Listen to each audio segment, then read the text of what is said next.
Today we are going to do a video that is going to show you how to install a new power supply in an NBX V3000.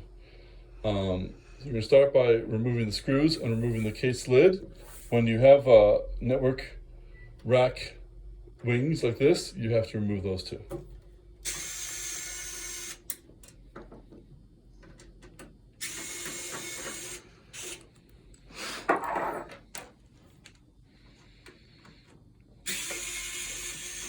All these screws are the same, so you don't have to worry about which one goes where.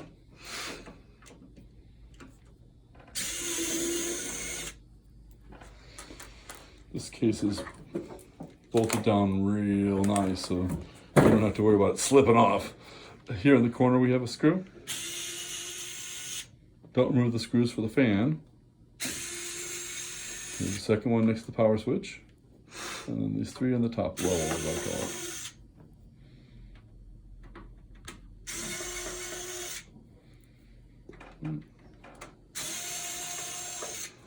Second side's pretty much the same as the first side.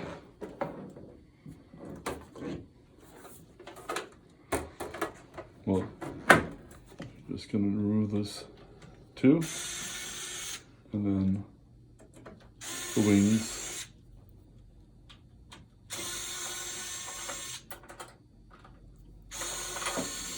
And this third screw here, which is not really part of holding the wings in place. It does hold the case.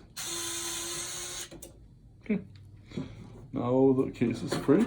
I'll lift it, pull forward, and here is the V3000 in all of its splendor. This over here,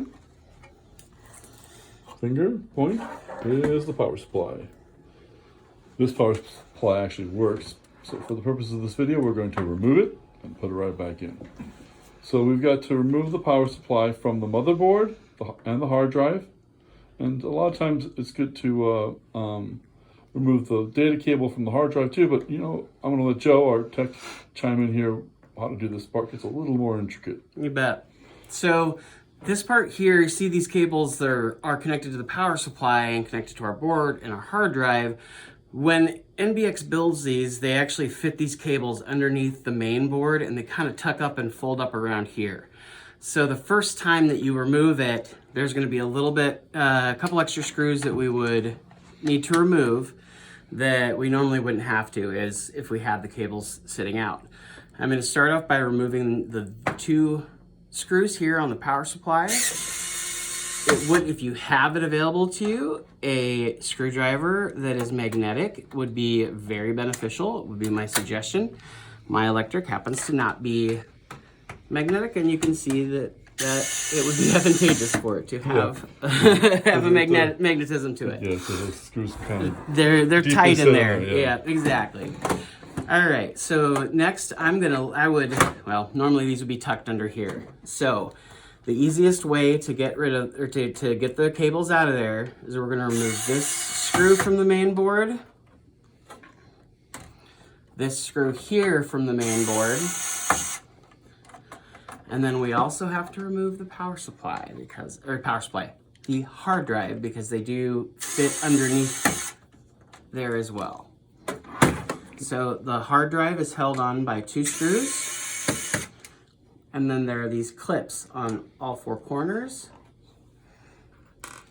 To lift up on the power supply, what we do is bring our fingers underneath this side here. Here, we'll get a better view. Yeah, thanks. There you go. But it may be beneficial to go ahead and just remove the cables here. Put the power cable from the yeah, we'll disconnect those. And the data cable too, maybe give us some Probably better. Yeah.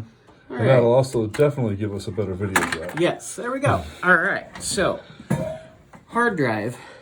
There are these clips on each four corners that hold it in place, and they are pretty strong, but you want to apply the least amount of pressure that you need, and I find it's easiest just to lift your fingers underneath here and slowly apply pressure up. For these back ones, you just kind of pop those out, just like that. And this cable here we can remove or leave connected, whichever's easiest for you.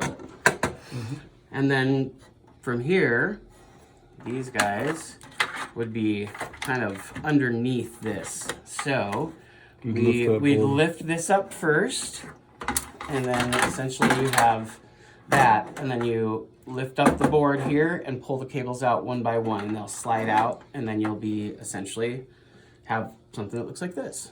Mm-hmm.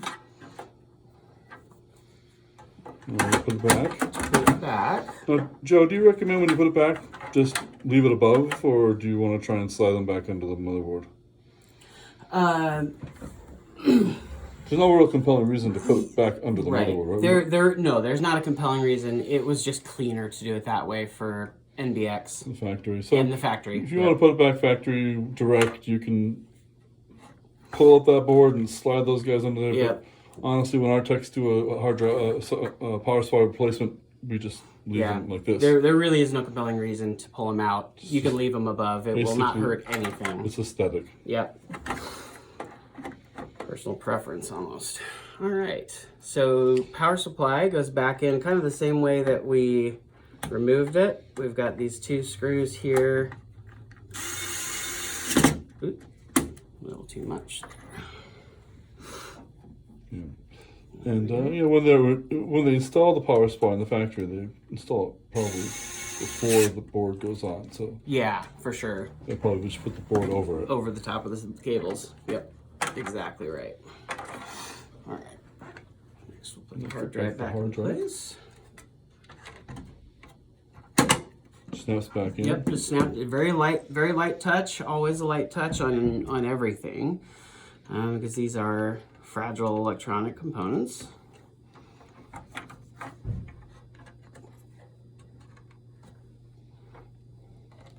And then I would suggest putting the hard drive power cable, would connect that to the to the hard drive before we do the cable for the main board. This bigger connector here. Right. And there we are. All right. And the next part is just to put the top back on and redo the process of putting in the screws. Yep. You're kind of tucked inside the case. I am tucked. There you go. There we go. Slide in, push it back on, and start putting in our screws. Yep, that's the hard part. So we're going to stop the video here.